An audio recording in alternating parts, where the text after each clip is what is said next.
Assalamualaikum warahmatullahi wabarakatuh. Perkenalkan, nama saya Sanskia Pragita, Stambuk F221-19049. Jadi kali ini saya akan menjelaskan mengenai tutorial penggunaan aplikasi AutoCAD dalam membuat bangunan atau dalam membuat denah bangunan tipe 36.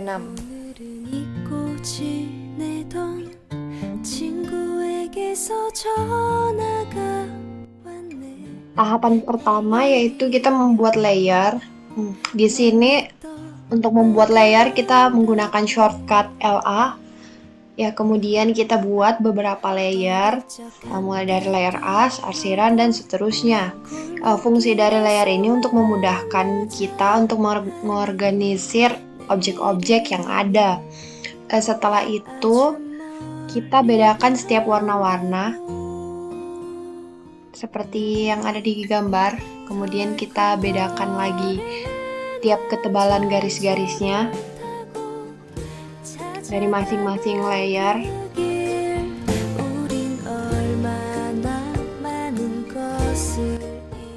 Kemudian kita masuk ke as denah. As ini berfungsi sebagai bidang utama untuk memudahkan meletakkan objek dinding, kusen, dan lain sebagainya. Di sini kita menggunakan shortcut LA. Maksud saya LI, line. Kemudian kita bisa masukkan berapa jarak yang ingin kita buat. Kemudian kita offset. Offset ini untuk membuat objek baru yang sama dengan jarak tertentu. Kemudian kita trim. Trim ini fungsinya untuk memotong garis-garis yang berlebihan. Ya, seperti ini. Kemudian kita trim spasi 2 kali dan kita bisa hapus.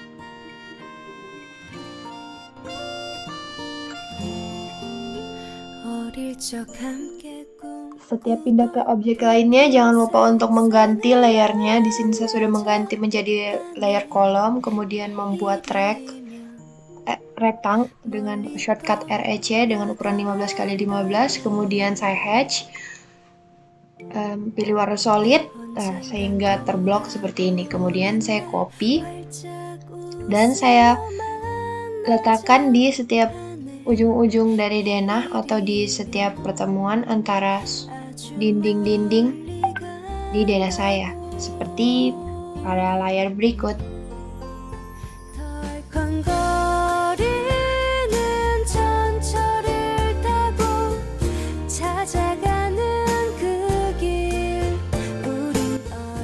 Ya, kita lanjut ke layer kusen. Di sini saya menggunakan rektang atau REC dengan ukuran 5x15 untuk membuat kusennya. Kemudian kita buat spawning dengan ukuran 1x4.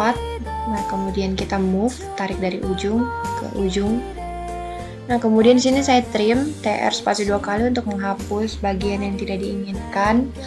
Lalu untuk membuat pintu saya menggunakan garis atau line dengan sejauh 90 cm, kemudian saya blok kusennya dan saya mirror, cari middle point dan tarik ke atas, selesai. Kemudian saya membuat rektang untuk daun pintunya, lalu saya rotasi di bagian engselnya dan tarik ke bawah hingga pintunya terbuka. Kemudian saya di sini membuat dimensi bukaan pintu menggunakan lingkaran atau CI, kemudian tarik dari engselnya hingga ke ujung spawning dan kita trim TR spasi 2 kali untuk menghapus bagian yang tidak diperlukan lagi.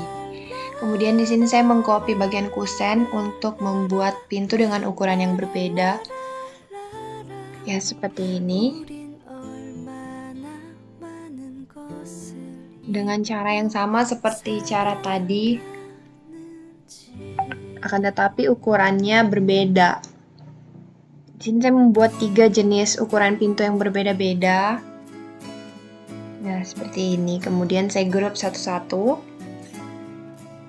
Setelah itu saya pindahkan ke bagian denah sebelumnya.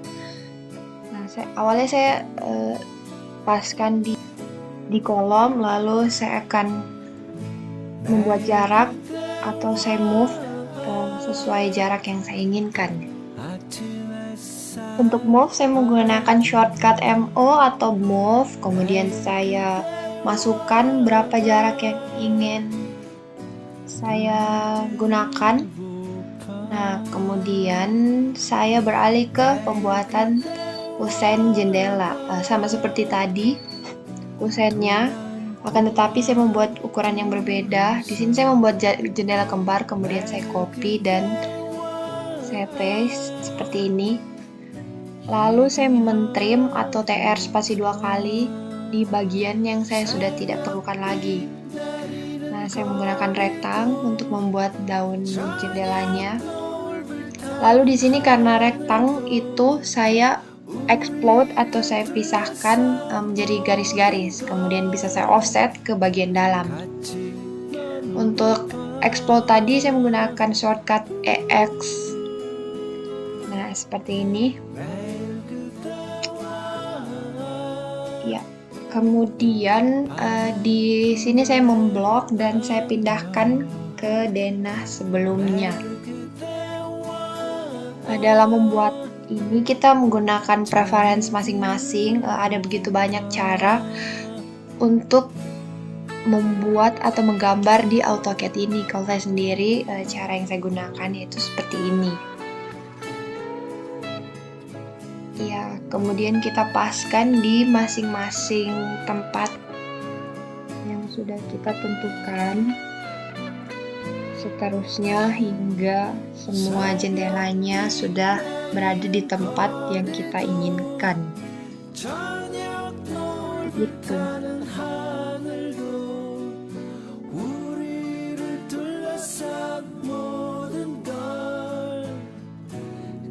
Untuk membuat dinding saya menggunakan rektang dengan ukuran 50x15. Sebenarnya 50 ini opsional karena saya ingin membuat sepanjang 50 saja.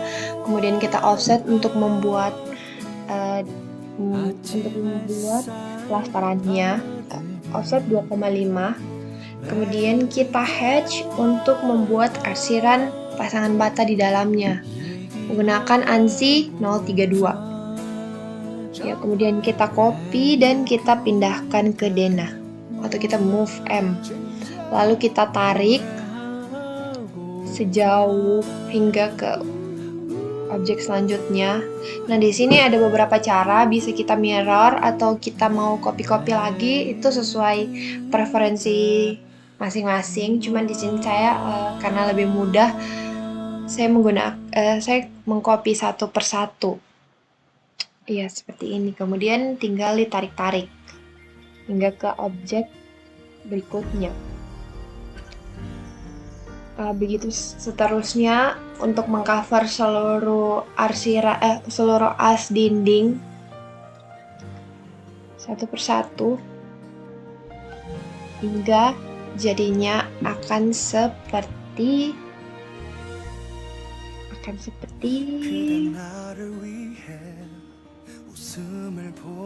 ini.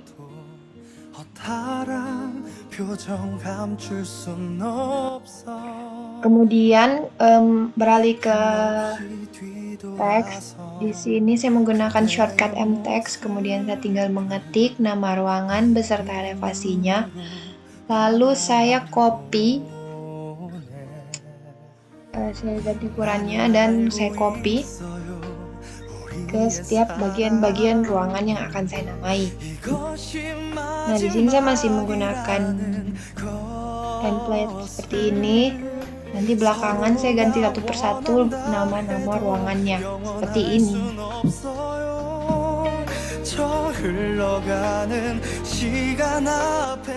Untuk membuat layar dimensi itu saya menggunakan D atau dimensi, kemudian saya tarik dari titik tengahnya atau dari as ke as selanjutnya, kemudian saya atur jaraknya dari denah itu sejauh 100 atau 100 cm seperti ini. Kemudian saya selesaikan semuanya seperti ini, jadilah denah yang semacam ini.